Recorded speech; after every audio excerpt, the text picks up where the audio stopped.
सकट चौथ यानी गणेश जी का व्रत। इस दिन महिलाएं अपनी संतान के लिए व्रत रखती हैं और पूरे दिन निर्जल रहकर व्रत करती हैं।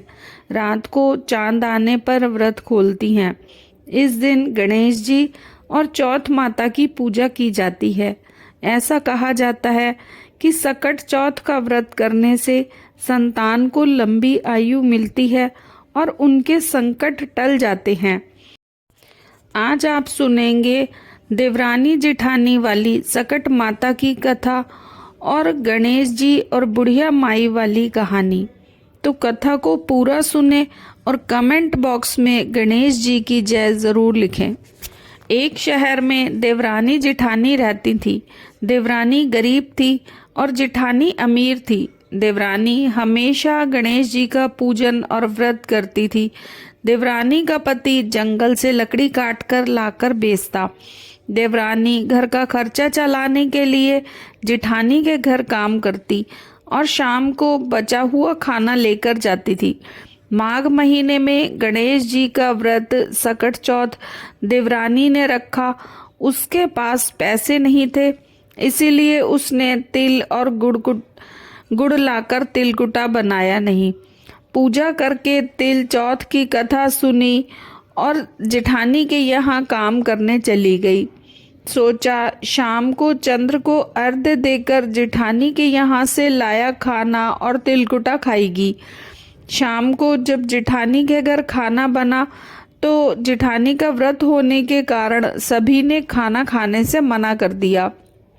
अब देवरानी ने जेठानी से बोला कि आप मुझे खाना दे दो जिससे मैं घर जाऊं।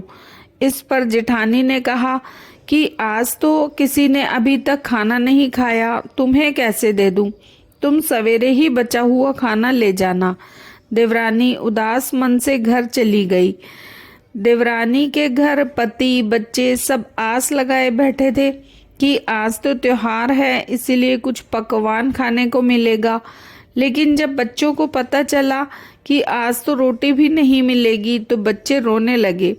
उसका पति भी बहुत क्रोधित हो गया और कहने लगा कि दिन भर काम करने के बाद वह 2 रोटी नहीं ला सकी। वह बेचारी गणेश जी को याद करते हुए रोते रोते पानी पीकर सो गई। उस दिन सकट माता बुढ़िया का रूप धरकर देवरानी के सपने में आई और कहने लगी, सो रही है या जाग रही है? वह बोली, सो रहे हैं, कुछ जाग रहे हैं। बुढ़िया बोली, भूख लगी है, कुछ खाने को दे। देवरानी बोली, क्या दूं? मेरे घर में तो अन्न का एक दाना नहीं है। जेठानी बचा कुचा खाना देती थी, आज वो भी नहीं मिला। पूजा का बचा हुआ तिलकुटा छीके में पड़ा है, वही खा लो।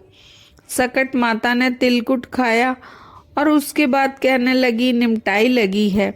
कहाँ निमटे? उसने कहा, ये खाली झोंपड़ी है, आप कहीं भी जा सकती हो, जहाँ इच्छा हो वहाँ निपट लो। फिर सकट माता बोली, अब कहाँ पहुँचूं? अब देवरानी को बहुत गुस्सा आया कि उन्हें कब से परेशान किया जा रहा है। सो बोली कि मेरी साड़ी से पहुँच लो। देवरानी जब उठी तो ये देखकर हैरान रह गई कि पूरा घर हीरे और मोतियों से जगमगा रहा है। उस दिन देवरानी जेठानी के यहाँ काम करने नहीं गई। जेठानी ने कुछ देर तो राह देखी, फिर बच्चों को देवरानी को बुलाने के लिए भेज दिया। जेठानी ने सोचा कल खाना नहीं दिया था, इसीलिए शायद बुरा मान गई होगी। बच्चे बुलाने गए। देवरानी ने कहा, बेटा बहुत दिन तेरी माँ के यहाँ काम कर लिया। बच्चों ने घर जाकर माँ से कहा कि चाची का पूरा घर हीरों और मोतियों से जगमगा उठा है। जेठानी दौड़कर देवरानी के पास आई और पूछा कि ये सब कैसे हुआ। देवरानी ने जो उसके साथ हुआ था वो सब कह डाला।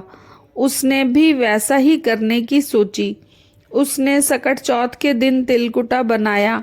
रात को सकट माता उसके सपने में आई और बोली, भूख लगी है, मैं क्या खाऊं? जेठानी ने कहा कि आपके लिए छींके में रखा है, फल और मेवे भी रखे हैं, जो चाहे खा लो। सकट माता बोली, अब निपटे कहाँ? जेठानी बोली, मेरे इस महल में कहीं भी निपट लो। फिर उन्होंने बोला कि अब पहुंचूं कहाँ। जेठानी बोली, कहीं भी पहुंच लो। सुबह जब जेठानी उठी तो घर में बदबू और गंदगी के अलावा कुछ नहीं था। हे सकट माता, जैसे आपने देवरानी पर कृपा करी वैसे सब पर करना। अब सुनिए दूसरी कहानी। एक बुढ़िया थी। वह बहुत ही गरीब और दृष्टिहीन थी। उसका एक बेटा और बहू थे। बुढ़िया हमेशा गणेश जी की पूजा किया करती थी। एक दिन गणेश जी प्रकट हो बोले, बुढ़िया माँ, तू जो चाहे सो मांग ले। बुढ़िया बोली, मुझे तो मांगना नहीं आता, कैसे और क्या मांगूं। तब गणेश जी बोले, अपने बेटे बहू से पूछकर मांग ले। तब बुढ़िया ने अपने बेटे से कहा, गणेश जी कहते हैं कुछ मांग ले, बता मैं क्या मांगूं। बुढ़िया ने कहा, पुत्र ने कहा, माँ तू धन मांग ले। बहू से पूछा तो बहू ने कहा, नाती मांग ले। अब बुढ़िया ने सोचा कि ये तो अपने मतलब की बात कह रहे हैं। तो उस बुढ़िया ने पड़ोसिनों से पूछा। उन्होंने कहा, बुढ़िया तू तो थोड़े दिन जिएगी, तू क्यों धन मांगे और क्यों नाती मांगे। तू तो अपनी आंखों की रोशनी मांग ले, जिससे तेरी जिंदगी आराम से कट जाए। इस पर बुढ़िया बोली, यदि आप प्रसन्न हैं तो मुझे 9 करोड़ की माया दें, निरोगी काया दें, अमर सुहाग दे, आंखों की रोशनी दे, नाती दे, पोता दे और सब परिवार को सुख दे और अंत में मोक्ष दे। ये सुन तब गणेश जी बोले, बुढ़िया माँ, तुमने तो हमें ठग लिया।